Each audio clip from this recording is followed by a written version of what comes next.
This is Killer Arcade Games. I'm Chris, and I'm here to talk about marquees today. We've got the stock Arcade1Up Marquee right here. I want to compare this stock Arcade1Up Marquee to all the different third-party marquees I have. So all in, I've got 4 different marquees in here if you count the stock one and all the different third-party marquees. I'm going to talk a little bit about the marquees, each one individually, and talk about the pros and cons, mistakes I may have made while installing them, maybe some tips for you down the line. Now at the end of the video, I'm going to go ahead and rank each one of them 1 through 4, which one I like the best, which one I think looks the best. Alright, so let's start by looking at the Star Wars Arcade1Up. This is the stock marquee. It's a little thin. Feels like if you smacked it really hard or if somebody were to bump into it, it's gonna break probably.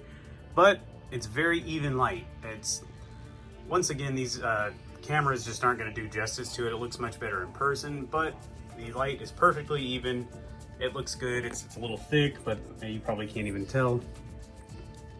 I do have kind of a dark spot right here, and I don't really know what it's from. I've never opened this marquee. Maybe I'll have to do that one of these days, but for now I'm kind of leaving it alone. But I think it looks really good overall. It's pretty bright. Could be a little bit brighter if it has any criticism from me. All right, moving over here, we have the marquee that was done by Angel Otero, and he can be contacted on the Facebook groups. He doesn't really have a website as far as I know. I had to just send him a message on Messenger. He printed this for me. Everything looks pretty darn good on it. It's got a little bit of a bezel and there's a little bit of a shadow, as you can see, but it's really not an issue. His print is really good quality. I was very happy with it. So let me talk about the lighting really quick here. You can kind of tell it's brighter up here than it is down here. This is not Angel's fault. I wish I could have another one of his marquees on another cabinet so I can show you how different it is. I mean, his lighting is really good. The problem is this arcade is actually running an arcade board, so it has these giant speakers, meaning I had to put the light strip right up against them, meaning it's really close to the top as opposed to being towards the middle where it gives a nice, smooth, even lighting. I actually had to put it a little bit higher than he recommends, so don't knock Angel for that. That's really not his fault. This is a good marquee. I would recommend it to anybody looking for one. His service is quicker than Arcade Game Factory. You get a pretty good turnaround on those. Over here we have one of the original Arcade Game Factory marquees. These are the ones that used to have the opening underneath here and they would blast light down onto the control deck.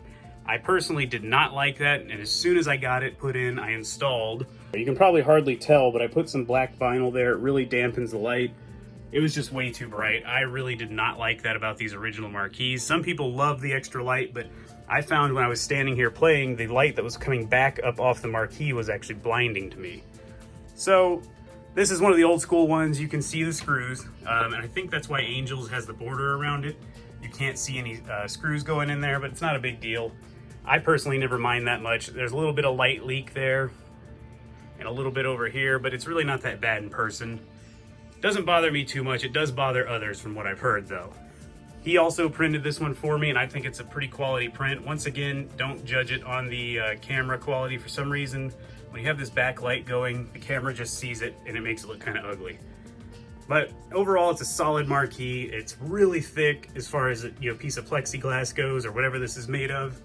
And I like it. I mean, I'm happy with it. I kind of screwed up again on the light placement, I guess.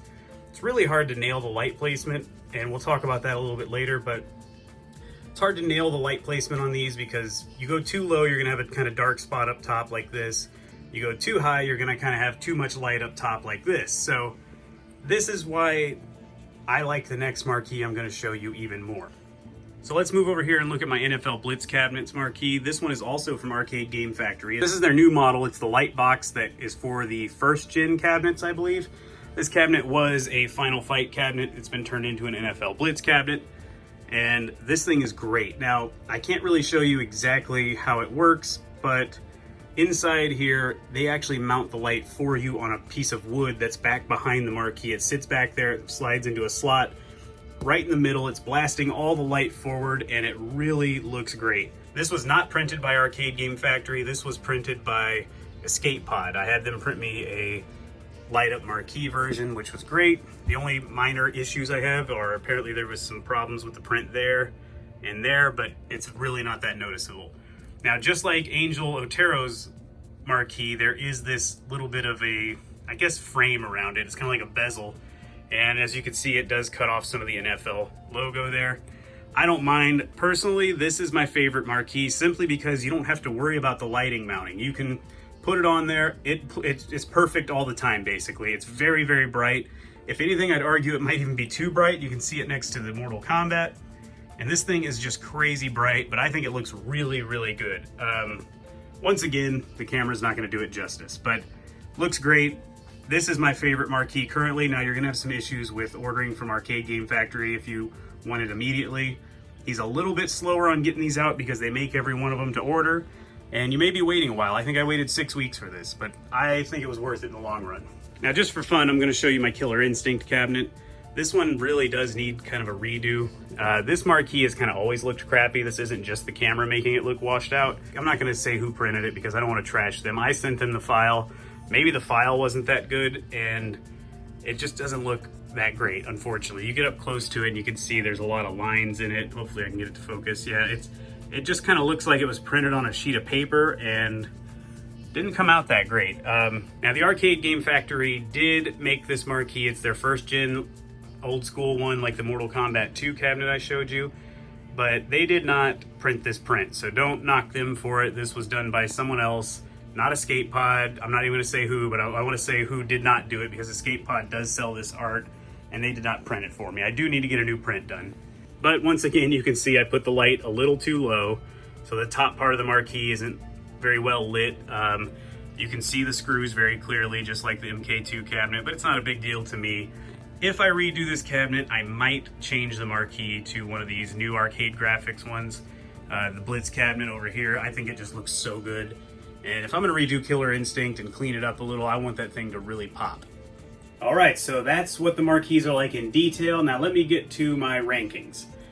You've already heard me say I like the NFL Blitz one the best, so I'm gonna go ahead and spoil it. The Arcade Game Factory light box is my favorite marquee currently. The reason for that is it comes with the light pre-installed, or it's got a special rack for the light. The light faces the marquee. It's a really nice, even light. I think that's the easiest way to install them so you're not accidentally sticking them too high or too low like I've done. Now the second one's going to surprise you probably a little bit. Now I would say the second place goes to the stock Arcade1Up Marquee. I think it looks very good, very even light. It's bright enough. The image isn't washed out. I think it looks really, really good. It's very simple too. You don't even have to worry about it. It came installed on your Arcade1Up. You're good to go. And if you're watching this video, you're probably not looking for a third-party one if it came with it, but that's how good of a job Arcade1Up has done. I'm willing to rank it second out of all the other ones that I put effort into getting installed into my cabinets. Third place. Now let me preface third place by saying none of these are bad marquees in my opinion. I'm not unhappy with any of them, but if I'm ranking them, which is probably what you guys want me to do, this is how it's going to shake out for me. Third place is going to go to Angel Otero's marquee. Now, Angel does an unbelievable job. I'm not knocking Angel in any way by putting it at third place. His customer service was great. His shipping time was much faster than Arcade Game Factory's. The only reason I'm putting it in third place is just simply because you have to mount your own light. Mounting your own light leads to problems. Again, this isn't his fault. He does give you instructions on how to put, or where to, he does give you instructions on where to put the light to get it nice and even. Unfortunately, I just couldn't do that because of the speakers on the back. So I can't knock Angel for that. He's only third place just because of the fact that you have to install your own light. Another thing I'd like to say that's good about Angel is if you're gonna order from him, be sure to get his print. If he can print it for you, do it because he shrinks it down just a little bit. So that way this little border around it here does not block any of your marquee. So definitely let Angel do it. He knows what he's doing. He makes a great marquee. So a solid third place there. All these are really close, by the way, too. I don't want to knock anybody because these are all good marquees. But fourth place obviously now goes to the old school Arcade Game Factory one. The main reason it gets fourth place is you can see the screws. There's still some light bleed. It's not quite as bright as my other marquees. You do have to place your own light, and if you do get one of these old ones, which I don't even think you can get one of these old ones anymore, you're going to have to cover this unless you want a ton of light coming out the bottom. That's the only reason that one gets fourth place. So that's all. That's the top four. That's the rankings for me. Let me know in the comments if you have different rankings. If you have a marquee I didn't talk about, go ahead and leave me it in the comments, or if you have one that you want me to check out, if you want to send it to me, I'll definitely review it. I don't know too many people who are just making marquees themselves though, so I'll at least be willing to check it out and review it if you send it to me though. If you found the video helpful, please give it a thumbs up. If you haven't subscribed already, please consider doing so. I try to release videos at least once a week, sometimes twice a week, do some live streams on the weekend for fun. So hopefully you'll find something you like on the channel. Thanks so much for watching, guys, and I'm going to see you on the next video.